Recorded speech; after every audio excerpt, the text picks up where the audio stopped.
On-screen movies often portray all sorts of dangers, whether they involve shootouts, explosions, zombies, or an evil leprechaun who makes terrible puns. However, filming these movies is supposedly pretty safe. You don't expect to be injured or even killed on the set of a movie. Unfortunately, though, it does happen. Whether it was due to negligence, incompetence, or simply not giving a damn, some movie productions are proven to be downright dangerous or even lethal. Number 10. Across the border. We should start at the beginning with the earliest known death to occur while filming a movie in the US, and in fact we're not dealing with just one fatality but two.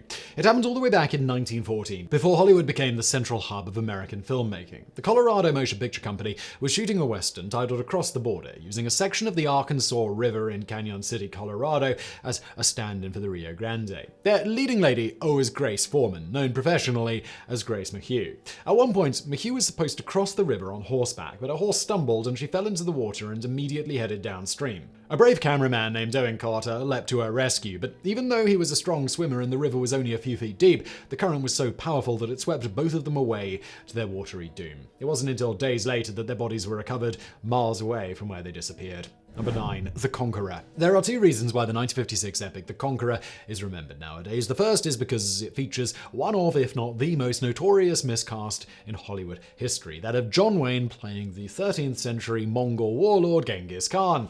The other is far more serious and controversial. The movie was filmed partly in the Escalante Desert in Utah, downwind of a nuclear testing site. The cast and crew were exposed to nuclear fallout which may have had an adverse effect on their health and even caused some of their deaths. John Wayne himself died of cancer, so did the movie's leading lady Susan Hayward, as well as the director Dick Powell. According to a 1980 report, 91 people of the 220 cast and crew members had contracted cancer, and 46 of them died from it. But was this because of The Conqueror? And that's where the controversy comes in, because there is no consensus. Some argue that the rate of cancer was in line with the national average. John Wayne, in particular, was hardly surprising since he smoked several packs a day.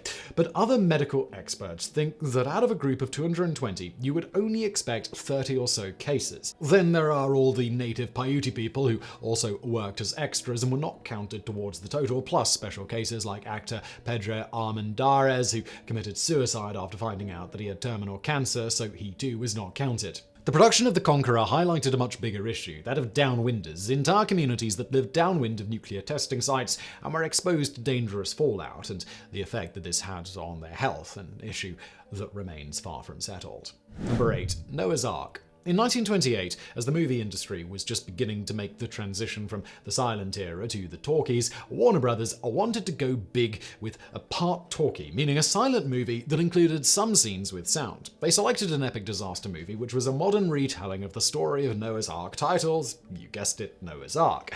To direct, the studio lined up a young and inexperienced filmmaker named Michael Curtiz, who was still a decade and a half away from winning the Best Director Oscar for Casablanca.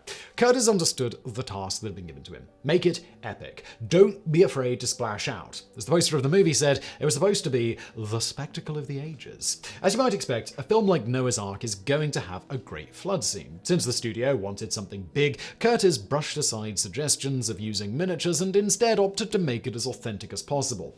Therefore, in order to film the flood scene, which was intended as the climax of the movie, the director used dozens of extras and a reported 600,000 gallons of water to simulate the biblical catastrophe. Quite predictably, the film crew had little control over the overpowering deluge of water. It's said that 3 extras drowned during the scene, another needed their leg amputated, and dozens of others suffered broken bones and other injuries.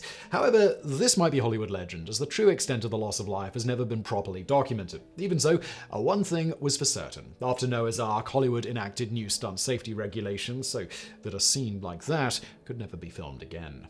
Number 7. Rust.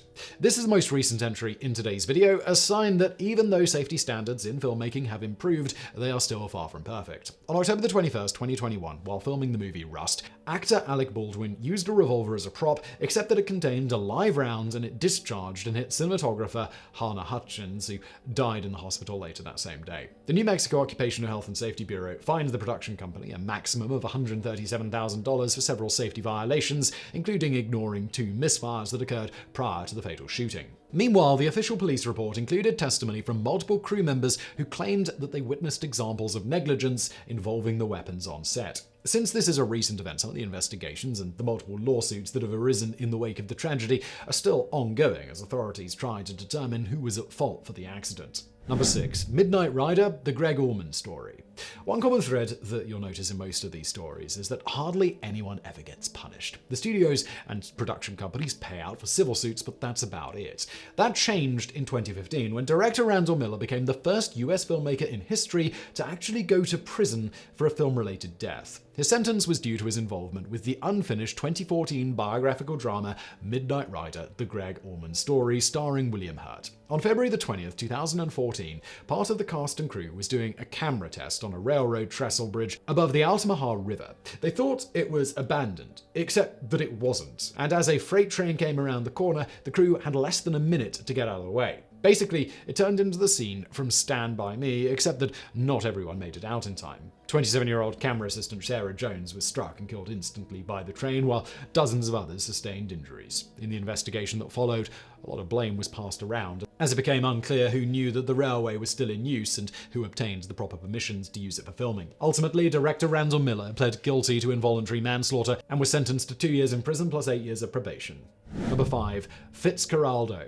Let's say you decide to make a movie inspired by a real event from the 19th century, when some rich eccentric industrialist decided to get a steamship over an isthmus by disassembling it and carrying it overland from one river to another in the jungles of Peru. Do you A, use a model and perhaps film in studio because it's a lot easier and safer, or do you B, go to the jungles of Peru and insist on using a real-life steamer? If you're Werner Herzog, then the answer is B, but that is only the beginning for the production woes for his 1982 epic Fitzgeraldo. For starters, Herzog's ship weighed 320 tons, which was almost 11 times heavier than the real steamboat used a century earlier. The original ship had been split into over a dozen parts to make it easier to carry, but the director insisted that his vessel stay in one piece because it looked better on camera.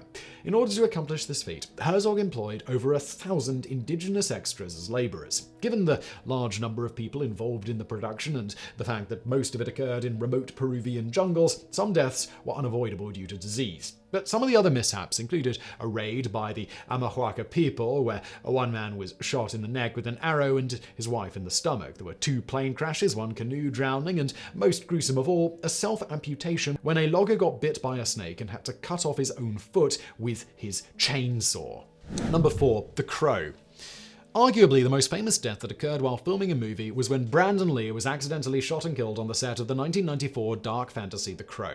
After all, while deaths on set do happen from time to time, the death of the movie's leading man is a far more singular event. On March 31st, 1993, when filming a scene, Brandon Lee walked into a room where another actor shot him with what was supposed to be a blank. To everyone's horror, Lee immediately collapsed with a .44 Magnum bullet lodged in his abdomen, and he died in the hospital a few hours later. His death was caused by mishandling firearms. The gun that had delivered the fatal shot had been used in multiple scenes, sometimes with dummy cartridges and sometimes with blanks. A dummy cartridge looks just like the real thing, except that it contains no powder or primer, so it's inert. Because it looks more realistic, it is often used in close-ups, whereas the blank is the exact opposite. It has the powder and primer, but no bullet. Therefore, it gives you the flash and the bang without a projectile. In an effort to save money, the film's crew made their own dummy cartridges from real bullets, but they didn't do a very good job. They got rid of the powder, but left the primer inside, and then during filming, the primer went off with enough power to load a bullet into the barrel. Finally, during the fatal scene, the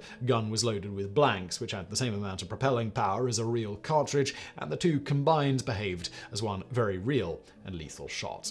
Number 3. Raw. The movie Raw was supposed to be a fun adventure comedy with a well-meaning message about the conservation of African wildlife. However, the funniest thing about the movie, albeit unintentionally, was the title card at the beginning, which proudly stated that no animal was harmed in the course of its production. This was true, but it didn't say anything about humans, and for good reason. Raw has sometimes been called the most dangerous movie ever made. Estimates regarding how many people were injured on set are all over the place, but they seem to include at least 70 cast and crew members and possibly upwards of 100. And keep in mind, this refers to different people, not different injuries. Many on set suffered multiple injuries, sometimes during the same day of filming, and the film was specifically made with non-union talent to get over those pesky safety regulations. What exactly made made this movie so hazardous, though?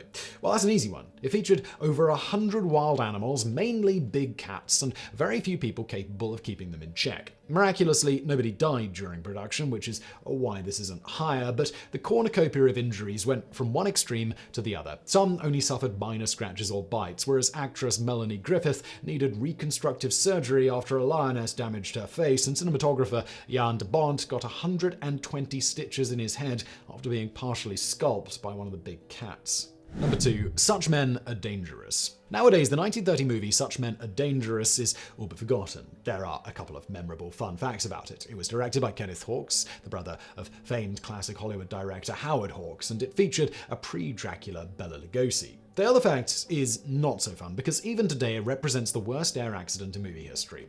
On January 2nd, 1930, 3 planes carrying 11 men took off from San Pedro to film a flying sequence off the coast of Southern California. Only one plane carrying pilot and stuntman Fred Osborne made it back. The other 2 suffered a mid-air collision, which killed all 10 men on board, including the director, Kenneth Hawkes, the assistant director, 4 cameramen, 2 pilots, and 2 propmen. Only 5 of the bodies were ever recovered, and the exact reason for the crash remains a mystery to this day. Number 1. The Twilight Zone movie. It's hard to think of a more dangerous movie production than one where 5 people, including the director, were charged with multiple counts of involuntary manslaughter. During the early 80s, producers Steven Spielberg and John Landis wanted to make a movie version of the mind-bending sci-fi horror series The Twilight Zone. It was an anthology which included 4 distinct segments, each directed by a different filmmaker. The segment filmed by John Landis featured actor Vic Morrow as a bitter, racist man who blamed all of his woes on Jewish, Black, and Asian people. He then gets transported to various points in time, such as Nazi-occupied France, rural Alabama, and the Vietnam War, where he gets mistaken for each of the minorities that he despised in turn so that he could experience their suffering firsthand. The tragedy struck while filming the scenes of the Vietnam War, when Morrow and 2 child actors, Renee Shin Chen and Micah Din Lee, were supposed to escape a pursuing helicopter. However, all the pyrotechnics caused the pilot to lose control and crash the helicopter into the 3 actors' blades first, killing them instantly in one of the most gruesome ways imaginable. Landis, plus the assistant producer, the pyrotechnics guy, the production manager, and the pilot all faced criminal charges of involuntary manslaughter, although they were ultimately found not guilty.